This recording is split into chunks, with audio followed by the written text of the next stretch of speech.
Hello, networkers, and welcome back to another episode of Ask the Network Engineer, where I answer one of your questions. And this question is from Philip Parr, and pretty much in a nutshell, what he says is he is a mid level network engineer, which has been in the industry for over 10 years. He has battled complacent and cushy, very comfortable positions. So growth has been pretty slow at times. Currently, he has passed his CCNP this year, and he is slowly working towards his CCIE in routing and switching. So, I am 3 months into a new job at a local bank. My question is, how have you measured success in your career when it comes to milestones? At what point in your career did you say, I'm a junior or senior network engineer, all the way up to a network architect? Interesting observation. I'll talk about that in a second. I am still working to round out some knowledge areas in this field, and working towards my CCIE will help with that. But after being in a MSP for almost 9 years, then interviewing for this bank position, I see that what I consider being a senior and what other jobs considered to be very, very different. So let's go ahead and talk about that. When I was reading Philip's comment, he had a very interesting perspective that a lot of you guys have as well. A lot of people in this field have this perspective about the different levels as a network engineer. So we all know that starting out, you become a junior network engineer, then you move up to a mid-level network engineer, then a senior network engineer, then to a network architect. That seems to be how people view the different levels. And that is true. Doing design work does have a perspective that in order to give recommendations and do things based on best practices, you got to get your hands dirty and know how to do configurations, know how to support things. You know what works, what doesn't work. So I definitely understand that. But don't be too worried about the different levels and what they kind of mean, because it is about your responsibilities within the company. Because again, I have worked in a lot of companies where my official title is Senior Network Engineer. That's my title. But I'm doing a lot of serious network design architecture type work for backup data centers, for e-commerce environments. Equivalent if you were a network architect. So don't get too boggled down by the title. Because basically, maybe you are doing a lot of design work. There's nothing wrong of basically putting down on your resume that you are a network architect. There's nothing wrong with that. It's just a particular job title that the company is just putting down in their computers or their systems. When I talked about when I worked for the Department of Energy, my official job title was a senior network scientist. That's not what that is. I'm a senior backbone engineer. And, my management staff said, yeah, it's just, HR, how they classify and how they do job titles. Just don't get too bogged down with the actual title itself. If your responsibilities is more with design, then there's nothing wrong with reflecting that in your resume. Now, the key question that was in Philip's comment was, how do you measure particular milestones as a network engineer that you can classify yourself as a network engineer, senior, and higher, things like that? So really there's three main components for that to help you make that determination. The first thing is based on your experience, the years of experience. The more you have, the better you will basically get to other particular opportunities. The second is based on your supervisory role. And the third is based on the amount of responsibilities that is given to you. So let me give you a couple examples of that. When we talk about experience, it is about repetition of doing the same thing over and over and over again. Whether it's configuring routers and switches and firewalls or load balancers, WAN optimization, and doing that for years and years and years.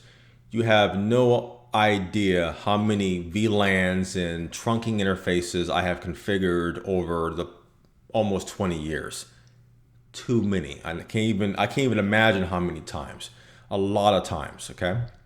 I know Specifically this year alone, I have done over almost 100 network deployments for some of my consulting clients. The more experience you have, the more comfortable you are.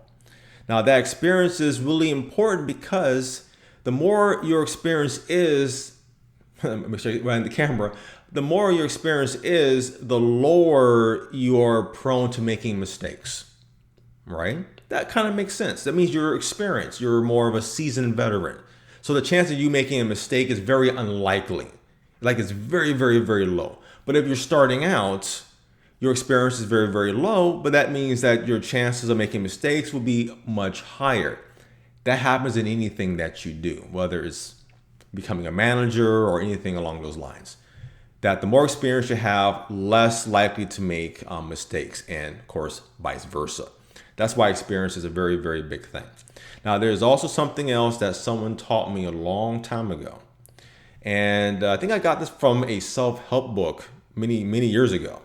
And they said that in order to be an expert, you have to put in 10,000 hours, which is basically about 10 years. If you were able to put in that amount of effort and work as a network engineer, putting in 10,000 hours, I know it sounds a lot, but again, that's several years, then you have gained a good foundation of experience. The second, and maybe the third aspect as well, is the more experience that you get, and you're getting very comfortable and not making many mistakes, you'll be getting more responsibilities. And part of that may include supervisory type roles or responsibilities. So you could be part of a team, and you could be the lead of that team that will basically be overseeing a project, maybe a particular maintenance window that's going on. But you are basically in charge to do that maintenance window or to do that project. That means that the company sees that you are trustworthy and experienced. Like, this is in good hands. When that happens, that is a good indication that you are definitely at the next level in your career.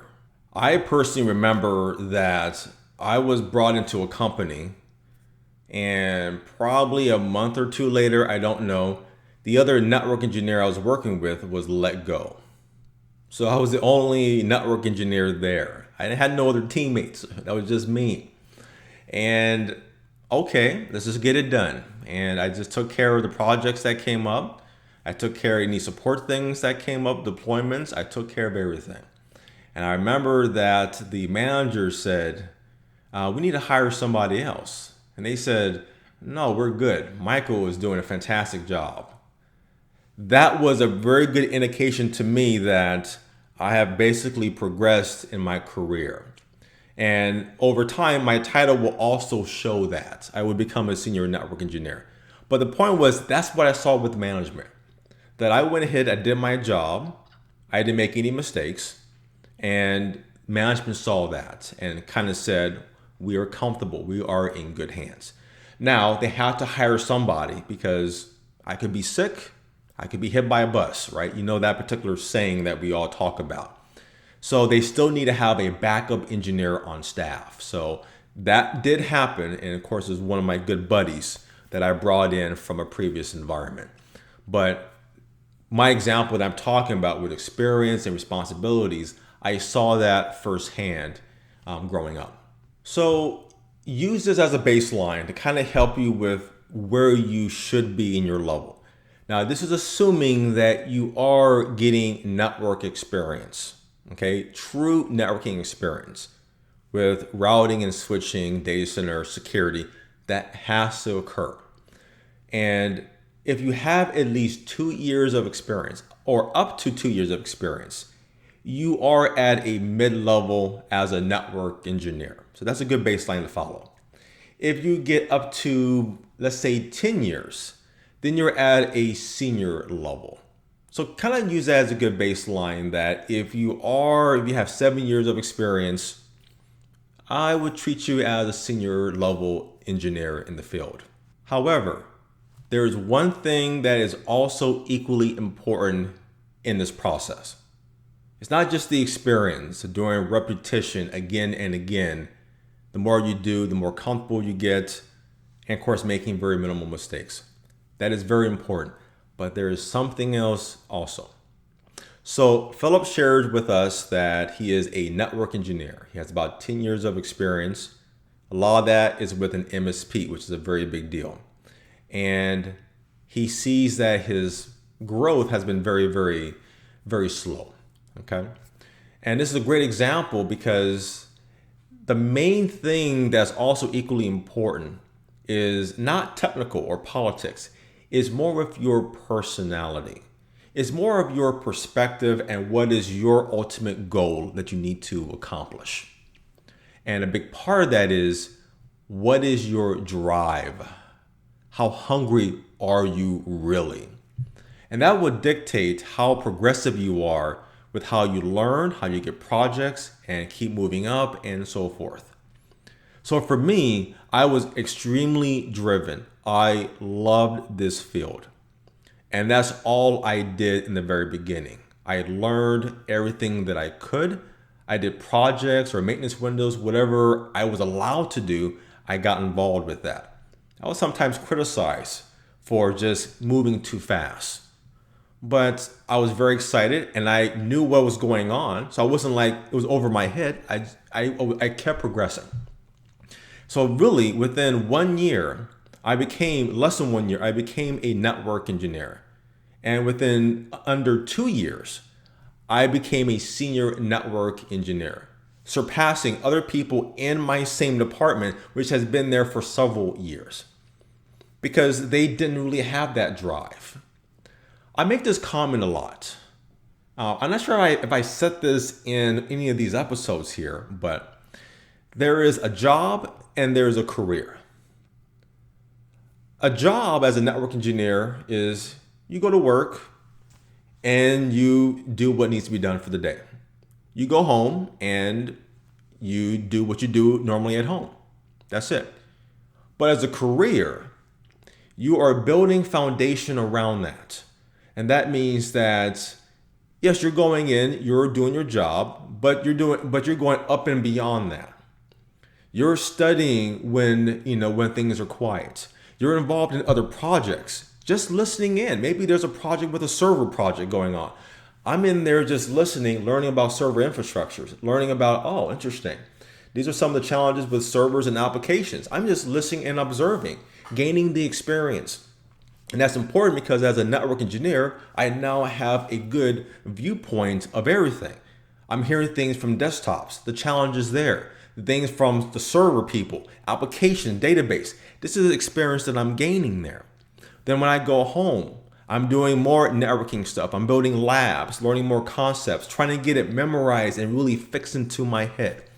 And that's going to show because when I do more projects, it's going to reflect with gaining more experience, deploying more networks, doing better designs. And management is going to see that. And as a result, more responsibilities are given to me. And that's really how it happened. Because again, within 2 years, I started preparing for my CCIE. And I got that probably like a year later. So I'm in very, very early in. And then now what happens? I'm certified and I'm now 15 years in as a CCIE. I determined that your drive is extremely important for how you progress. So you have to determine, do you want a job or do you want a career as a network engineer?